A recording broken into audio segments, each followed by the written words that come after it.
Prawns ఎప్పుడు సింపుల్గా చేసుకోవడమేనా, ఈసారి బీరకాయ ప్రాన్స్ ఎలా చేసుకోవాలో చూపిస్తాను. ఫస్ట్ ప్రాన్స్ని ఉప్పు పసుపు వేసి బాగా కడుక్కొని కొంచెం ఉప్పు పసుపు వేసి మొగ్గబెట్టి పక్కన పెట్టుకోవాలి. ఆ తర్వాత ప్యాన్లో మనము వెల్లుల్లి రెబ్బలు దంచి వేసుకోవాలి, ఉల్లిపాయలు పచ్చిమిరపకాయలు వేసుకొని అందులో మొగ్గబెట్టిన ప్రాన్స్ని ఈ రకంగా తీసి దీని మీద వేసేసుకోవాలి, ఆనియన్స్ మీద. తర్వాత కరివేపాకు వేసుకొని కారం వేసుకోవాలి, అల్లం వెల్లిపాయ పేస్ట్ వేసుకోవాలి, ఉప్పు వేసుకొని బాగా కలుపుకోవాలండి. పసుపు కూడా వేసుకుని చక్కగా కలుపుకోవాలి.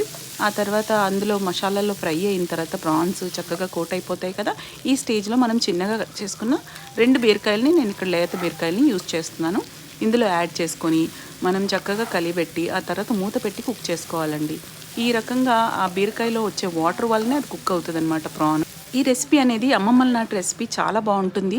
ఎప్పుడు ప్రాన్స్ మనం ఫ్రై చూసారా, మూత పెట్టి కుక్ చేసుకుంటే ఎంత బాగా వాటర్ వచ్చేసిందో, అందులో వచ్చే బీరకాయ నుంచి వచ్చే వాటరే సరిపోతుంది.